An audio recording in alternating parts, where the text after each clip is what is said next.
Hello everyone, my name is Sabby, and I am traveling with my child, Sarah Effexor. Join us as we travel on a cross-country journey through Canada and the US. Please join us as we have fun in the underrated city of Winnipeg, Manitoba.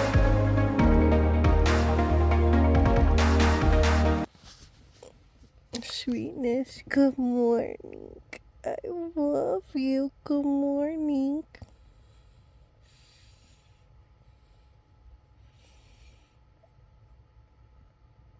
How's my sweet girl this morning? How's my sweet girl?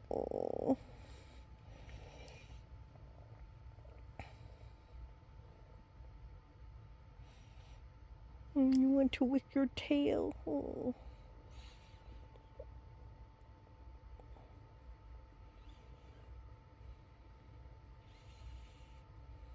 Gonna be heading out this morning, sweetness. We're gonna go to Winnipeg. It's gonna be a longish drive, I guess. Okay. Have to get up soon. You're like, let's go. Let's go. Alright, I'll get up. I love you. We had a pretty easy drive to Winnipeg. The weather was starting to get warmer by winter standards. It was starting to get above freezing temperatures, which meant that the snow was starting to melt. I didn't really notice until we got into Winnipeg that the streets weren't as snowy as I've seen during my drive so far. We arrived in the early evening and decided to check out some of the city since we had a bit of energy left in us. We visited the Manitoba Legislative Building first, which was very pretty on the outside. I was going to leave and head out to another place, but I noticed something on my way to finding parking. I saw people walking on the Assiniboine River that runs through Winnipeg. I had to do a double take because I could not believe there were people walking on the river. There were so many people just enjoying a nice evening walking or skiing down the river. This was a first for me. Living in Southern California, nothing really freezes. And it's a miracle we get snow without driving over an hour away to see it. I just thought it was so cool that the city had a nice designated path for people to enjoy when the river's frozen.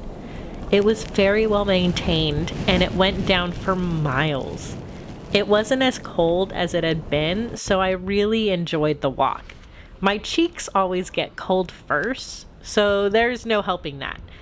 But it was just nice enjoying the fresh air and the fun atmosphere.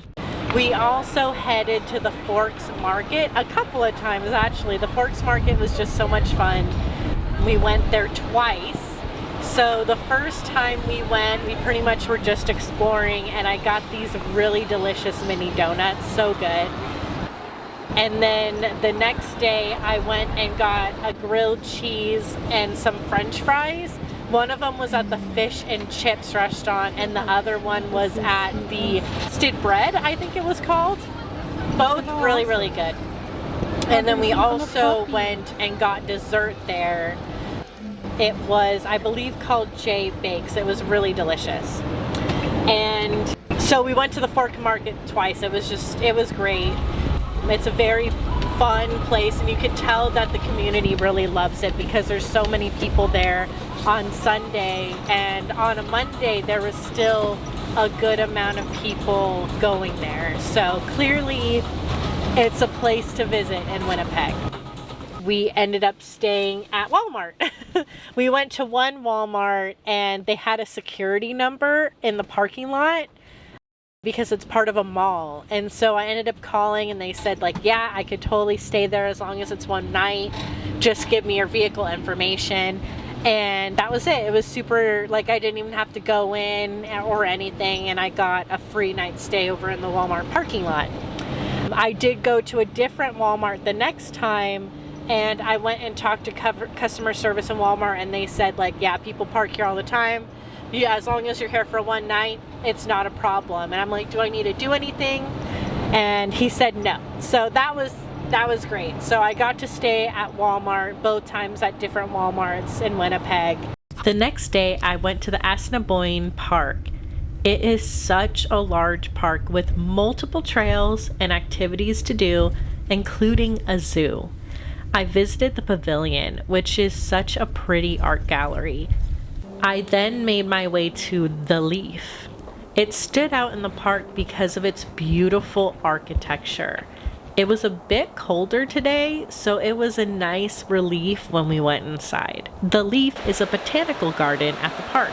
It was about 17 Canadian to enter, and they were kind enough to let my kitten in as long as she stayed in her backpack. I was actually surprised they let her in, but I was so happy I didn't have to take her back to the car. The main botanical garden, when we first entered, had a pretty waterfall and was very humid. I had to wipe the lens of my camera a couple of times because of the moisture. It was really warm in there, like a tropical rainforest, and I needed to strip some layers. They had signs for all the plants stored there and additional information about the species they housed. When talking with the tour guide, she let me know that when they transport plants here from around the world, sometimes they have little stowaways. She's seen a few stowaway animals like lizards and frogs. They try to catch them and take them to the zoo at the park, but many of them are elusive, so they just live inside the leaf for now. I tried to look for some hidden stowaways, but was unable to find any. My kitten was pretty content being in such a warm place and only occasionally asked for treats. Look at the fishies. We moved on to the next part of the botanical gardens that had a wide variety of flowers. It was orchid season, so they had many different varieties on display. It wasn't humid in this section, but was still a nice warmth. The flowers in this section were just so beautiful, and they worked hard on displaying them in so many ways. I noticed that people were working or relaxing at the tables in this section and just enjoying the atmosphere. I wonder if they have a membership program where people can just come in and relax and enjoy their day. Finally, we moved on to the next main section of the Leaf, which was the next floor up. I took an elevator to reach the top room above the waterfall where they had a butterfly garden. They had so many different species of butterflies from all around the world. You had to watch your steps since most of them roamed free in the room, and an attendant would check you before you leave since the butterflies could land on you and make their great escape. The butterflies were just so beautiful, and they even stored various chrysalis in another room until they were ready to emerge. It was such an amazing experience. I was hoping one of them would land on me, but another visitor had a few butterflies land on her. She was very lucky. My kitten had a fun time watching them as they flew around, but she was locked in her backpack, so she couldn't get them even if she wanted to. All in all, I had such an amazing time there. They were so sweet letting me and my kitten tour the botanical gardens. I had a lot of fun and would love to return when I go back to Winnipeg. You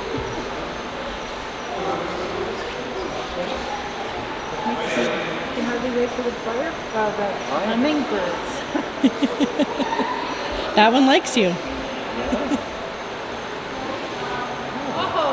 Little children. Good. 3 of them there.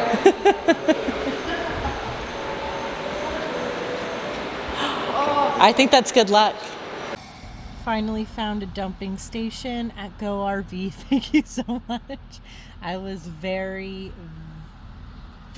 full, and thankfully I was able to at least drop some of it. But here at Winnipeg, we did get to find a dump station finally. After hitting all these provinces, I finally found a dump station, and I think I got most of my black and gray water out. I know some of it's still frozen, and so it might take another dump to get rid of everything, but so far we got it cleared most of it, which is great.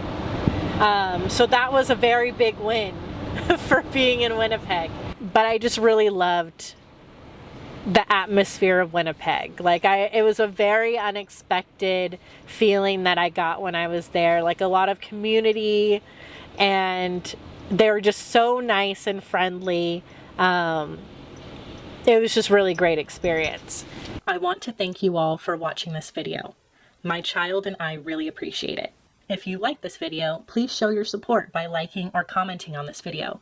If you want to continue to join us on our RV winter adventure, please subscribe so you don't miss any upcoming videos, as I will be uploading every Wednesday and Friday.